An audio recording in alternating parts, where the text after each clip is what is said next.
Hello, good morning student. Welcome to the online class of Abhinav public school.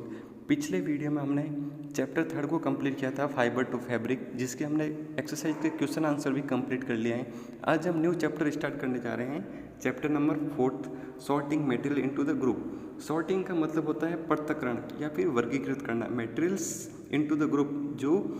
जो भी हमें materials दे रखे हैं उन्हें अलग अलग उनकी कैटेगरी के हिसाब से हम उनको वर्गीकृत करेंगे।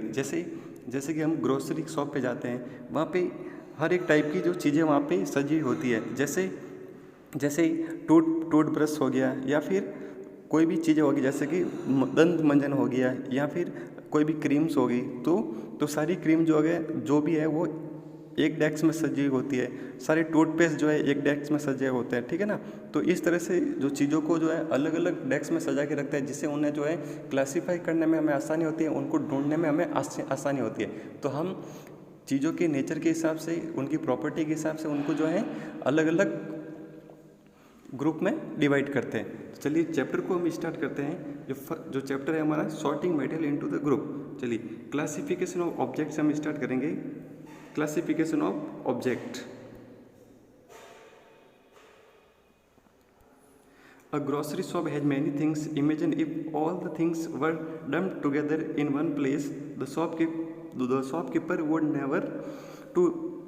never be able to find the things that the buyers want. ठीक है ना। अगर हम शॉपकीपर की दुकान पे जाते हैं, कोई भी दुकान पे जाते हैं, अगर वहाँ पे चीज़ें ऐसे ही एक के ऊपर एक डंप करके रखी हुई है, ठीक है ना, तो फिर जो शॉपकीपर को जो है वो चीज़ें ढूंढने में आसानी नहीं होगी, उनको बहुत तकलीफ होगी। तो जो भी बायर जो होगा, खरीदार जो होगा, उनको चीज़ें जो फटाफट नहीं मिल पाएगी। अगर वही चीज़ें अगर व्यवस्थित तरीके से सजी हुई हैं तो शॉपकीपर इजीली जो है उस आइटम को पिक करके डायरेक्ट बायर को दे देगा, ठीक है। But in the most grocery store things are arrange systematically, ठीक है ना। जो काफ़ी सारी ग्रोसरी स्टोर जो होती है, वहाँ पे जो भी चीज़ें होती है वो सिस्टमेटिकली अरेंज की हुई होती है, जिससे उन जो है ढूंढने में आसानी हो। The all kind of toiletries means, जिसको हम बोलते हैं प्रसाधन सामग्री, are placed together at one place. These are further sorted out and groups like toothpaste are placed together at one place and soap at another place. वही जहाँ पे प्रसाधन सामग्री रखी हुई होती है ग्रोसरी स्टोर पे, तो वहाँ पे टूथपेस्ट को अलग जगह पे रखा जाता है एंड सोप्स को अलग जगह पे रखा जाता है। वहीं भी सोप को भी ब्रांड के हिसाब से कैटेगराइज करके अलग अलग जगह पे अलग अलग डेस्क में रखा जाता है, जिससे उनको जो है ढूंढने में हमें आसानी होती है। The advantage of sorting and placing things group wise is that it become very easy to locate a particular thing. वही चीज़ जो मैंने अभी बताई है, इसका मेन एडवांटेज क्या है, इन चीज़ों को एक पर्टिकुलर ग्रुप में क्लासीफाई करने का एडवांटेज क्या है, जिससे हमें जो है ये चीज़ें जो है ढूंढने में आसानी होगी, हम चीज़ों को जल्दी से लोकेट कर पाएंगे, वो चीज़ जो है वहाँ पे पड़ी है, ठीक है ना। चलिए next, grouping different object on the basis certain similarities and dissimilarities is called classification, ठीक है ना। Grouping different object on the basis of certain similarities means, grouping means उनको जो एक जगह पर व्यवस्थित करना। डिफरेंट ऑब्जेक्ट में अलग अलग टाइप के जो ऑब्जेक्ट है उनके एक जगह पर व्यवस्थित करना on the basis of certain similarities and dissimilarities is called classification. Similarities means समानता और डिससिमिलरिटी मीन्स असमानता। तो समानता के आधार पर एंड असमानता के आधार पर उनको जो है क्लासीफाई किया जाता है। तो किस प्रकार से किया जाता है, जैसे कि इम्पोर्टेंस क्या है, इनको क्लासीफाई करने की इम्पोर्टेंस क्या है, वो हम पढ़ते हैं। इम्पोर्टेंस ऑफ क्लासिफिकेशन का मतलब ही वही है, जो समानता और असमानता के आधार पर उनको अलग करना, उनको वर्गीकृत करना। तो इम्पोर्टेंस क्या हो गई, classification has the following advantage. तो क्लासिफिकेशन के एडवांटेज क्या क्या है, क्लासिफिकेशन किसका, थिंग्स का, चीज़ों का। It help in systematic study of object, ठीक है ना। जो भी ऑब्जेक्ट हमें रखा है, अगर हमें चीज़ों को अलग से क्लासीफाई कर रखा है तो किसी भी ऑब्जेक्ट पे हम सिस्टमेटिक स्टडी कर सकते हैं। जैसे कि कोई भी बुक्स हम रीड कर रहे हैं, बुक के पहले जो है इंडेक्स दे रखी होगी, इंडेक्स से हमें ये आइडिया लग जाता है कि बुक के कौन से पेपर पे जो है कौन सा चैप्टर शुरू हो रहा है। तो हम पहले ही उनको क्लासीफाई कर रखा है। चैप्टर की डिमांड के हिसाब से उनको अलग अलग ग्रुप में कैटेगराइज हम कर देते हैं। जो बुक के फ्रंट पेज से हमें पता चल जाता है कि बुक के अंदर कितने चैप्टर हैं, कितने नंबर ऑफ चैप्टर है, कितने पेजेस जो चैप्टर कवर करे, तो ये सारा आइडिया लग जाता है। तो ये एक तरह से उनकी चैप्टर की लोकेशन को लोकेट करता है। तो इसलिए हम जो है क्लासिफिकेशन करते हैं। It help in identify and locating thing, वही जो मैंने चीज़ें बोली है, जिसे हम इजीली जो है अगर हमने ग्रुप में उनको डिवाइड कर रखा है जो इससे जो हम चीज़ों को जल्दी से आइडेंटिफाई कर पाएंगे एंड उनकी लोकेशन जान पाएंगे। थर्ड देखिए, it help to study the properties of object of one category and also observe any pattern in this properties. ठीक है ना, तो हम ऑब्जेक्ट की प्रॉपर्टीज को भी हम वहाँ पे जो है ऑब्जर्व कर पाते हैं। ठीक है। फोर्थ देखिए, it help us to know how the member of a group differ from those other group. ठीक है ना, तो क्लासिफिकेशन से हमें क्या पता चलता है कि जो एक ग्रुप है और ये दूसरा ग्रुप है, तो जो एक ग्रुप है वो दूसरे ग्रुप से कैसे डिफरेंट है, कैसे अलग है, किन किन क्राइटेरिया में वो उनसे अलग है, तो ये भी हम लोकेट कर पाते हैं। ठीक है। नेक्स्ट टॉपिक देखिए, materials.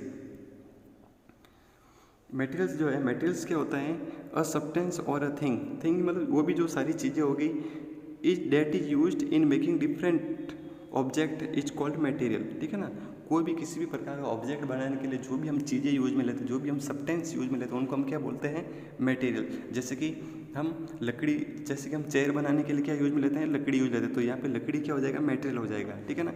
All the object are made one और more kind of material, for example chair is made of wood. ठीक है ना, तो यहाँ पे जो चेयर हो जाएगा वो ऑब्जेक्ट हो जाएगा, जो यहाँ पे चेयर होगा वो क्या होगा, ऑब्जेक्ट। ठीक है।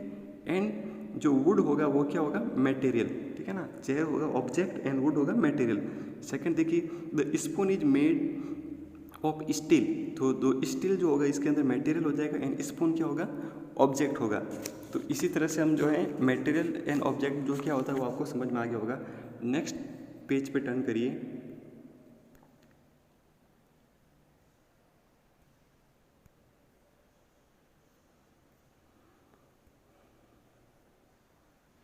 चलिए नेक्स्ट पेज पे क्या लिखा है, material are cotton, silk, coal, iron, plastic and glass. ये सारे क्या है, मटेरियल की कैटेगरी में आते हैं। Materials are generally of two types, जो मटेरियल्स जो आते हैं बेसिकली टू टाइप्स के होते हैं, natural and human made. Human made जो भी सिंथेटिक मटेरियल होते हैं एंड नेचुरल मटेरियल होते हैं। फॉर एग्जांपल जैसे would is obtain from nature, जो लकड़ी है वो हम नेचर से प्राप्त करते हैं, जंगलों से प्राप्त करते हैं, तो ये एक तरह का ये नेचुरल मटेरियल हो जाएगा। एंड तो वुड जो होगा नेचुरल मटेरियल होगा, एंड प्लास्टिक जो है फैक्ट्रियों में बनता है, तो ये एक ह्यूमन मेड मटेरियल हो जाएगा। तो natural material and human made material क्या होता है आपको समझ में आ गया होगा। अब नेक्स्ट टॉपिक देखिए, N object made of different material. ठीक है ना, मतलब एक ही ऑब्जेक्ट जो है डिफरेंट मटेरियल से बनता है, वो कौन कौन से ऑब्जेक्ट हो जाएंगे, देखिए the same object may be made of different material. For example we use plate in our daily life, a plate may be made of different material like plastic, glass, stainless steel and brass and silver। ठीक है ना, जो हम daily use में जो plate use में लेते हैं, तो प्लेट जो है वो डिफरेंट मटेरियल से बनती है। किससे बनती है, वो प्लास्टिक की भी हो सकती है, ग्लास से भी बनती है, स्टेनलेस स्टील से भी बनती है एंड ब्रास एंड सिल्वर से भी बनती है। ठीक है ना, तो इससे हमें क्या समझने को मिला, जो बेसिक जो पर्टिकुलर ऑब्जेक्ट होते हैं वो भी डिफरेंट मटेरियल से हम बना सकते हैं। चलिए सेकंड इसी का नेक्स्ट टॉपिक देखिए, different types of object made from same material. पिछले पैराग्राफ में हमने पढ़ा था कि अगर एक ही ऑब्जेक्ट जो है डिफरेंट मटेरियल से बना रहे हैं, यहाँ पे उल्टा कर दिया है। जब हम डिफरेंट ऑब्जेक्ट है जो सेम मटेरियल से बना सकते हैं, उसके एग्जाम्पल क्या क्या होंगे, एग्जाम में पूछा जाता है कि different type of object made from same material, तो इनके आपको एग्जाम्पल देने होंगे, उनको आपके जो भी नाम से वो आपको बताना होंगे। तो प्लास्टिक इज ए मटेरियल, जो प्लास्टिक होता है वो मटेरियल की कैटेगरी में आता है। It can be use to make different kind of object. ठीक है ना, अब प्लास्टिक को मटेरियल हम कंसिडर करिए, उससे क्या क्या ऑब्जेक्ट बना सकते हैं वो देखिए। टॉयस, प्लास्टिक से हम क्या बनाते हैं, टॉयस बनाते हैं। ठीक है ना, और क्या क्या बना सकते हैं, यूटेंसिल्स। ठीक है ना, जिसे हम क्या बोलते हैं, बर्तन बासन या फिर जो भी घरेलू सामान होता है। एंड बैग्स बना सकते हैं, प्लास्टिक के बैग होते हैं ना, अटिची वगैरह जो बैग होगी।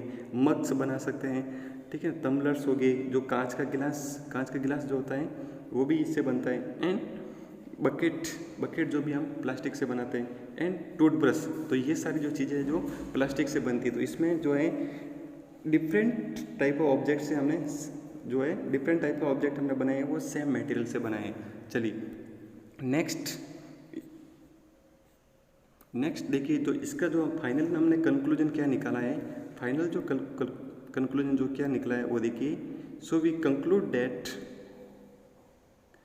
Conclude that an object made may be made of different material, ठीक है ना।